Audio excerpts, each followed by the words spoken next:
Did you know that around 21 million Americans have at least one addiction, yet only 10% of them receive treatment?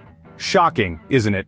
Welcome to our journey into the labyrinth of addiction, a complex and often misunderstood phenomenon that affects millions across the globe.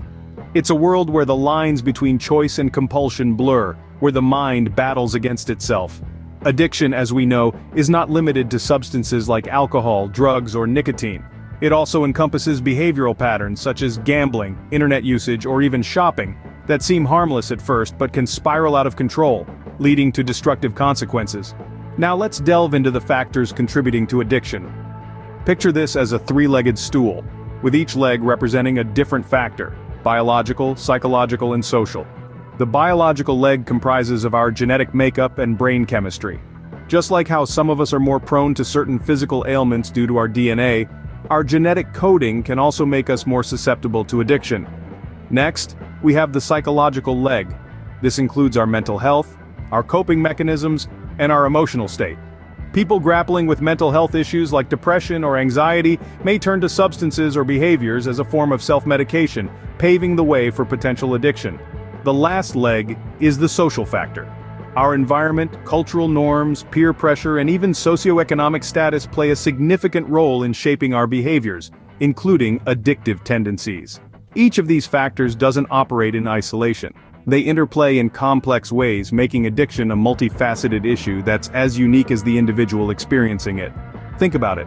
Why is it that some people get addicted while others don't? Intriguing, isn't it? But as we delve deeper into this mystery, remember, understanding is the first step towards empathy. And empathy is the first step towards healing. Stay tuned as we continue to unravel the mystery of addiction.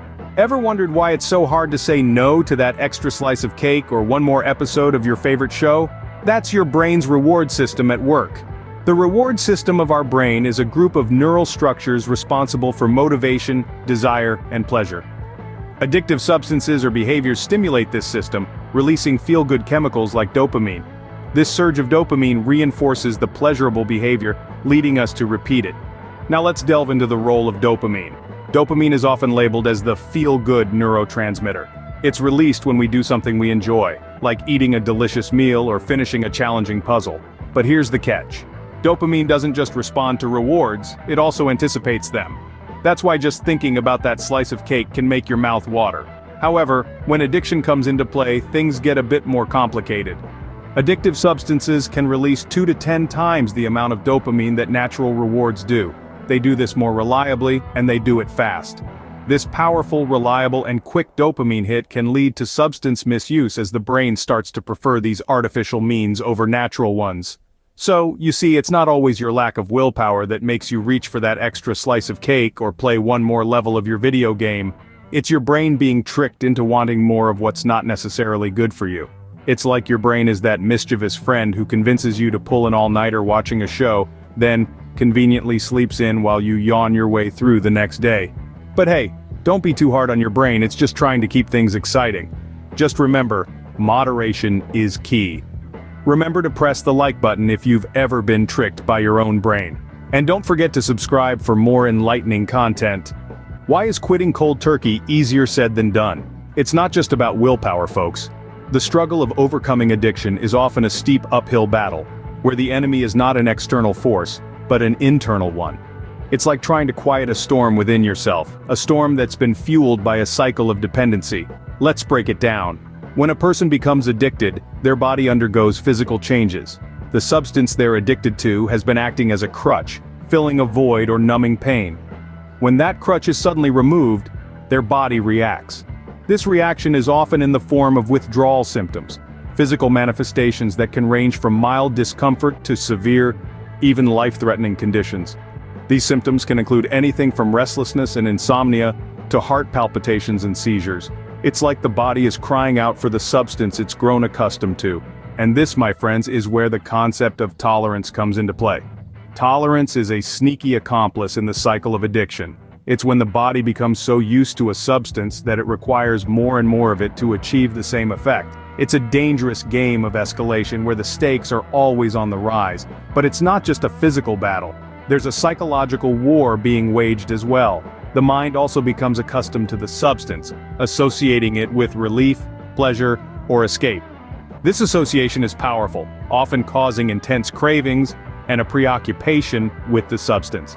It's an invisible chain that keeps pulling the person back towards the substance, even when they're trying their hardest to break free. So you see, overcoming addiction is not just about saying no to a substance.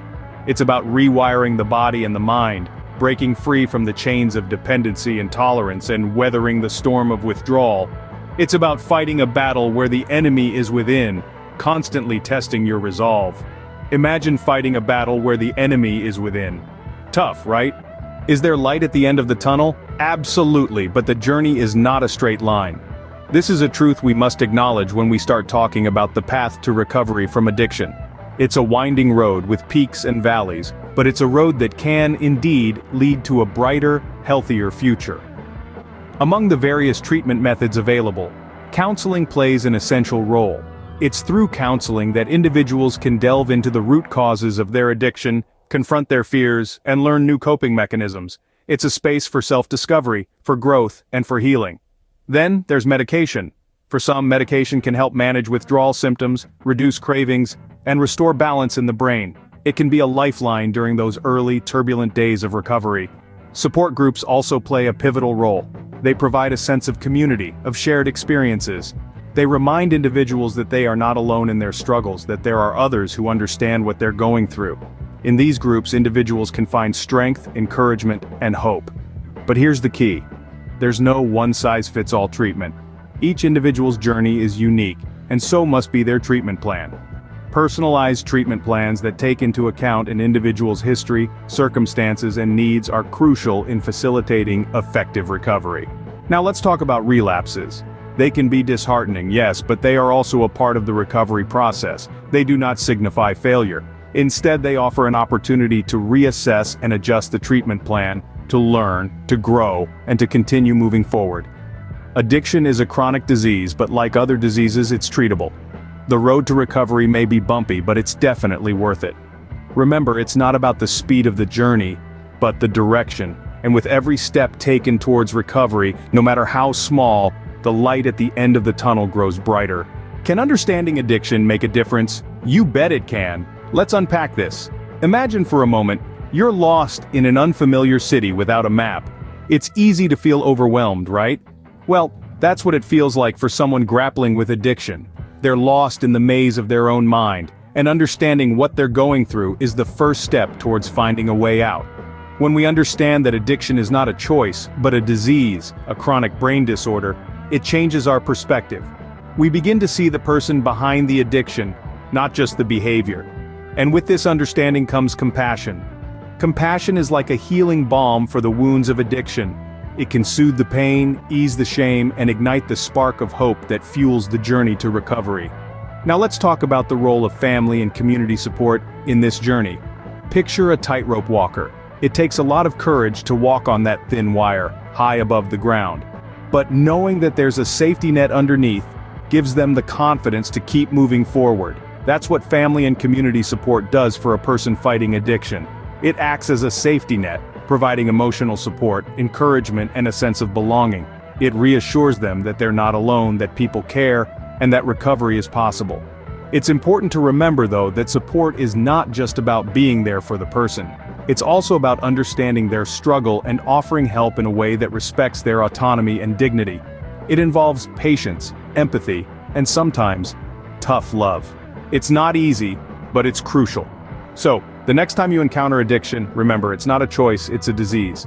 Share this video to spread awareness and understanding. Together, we can make a difference.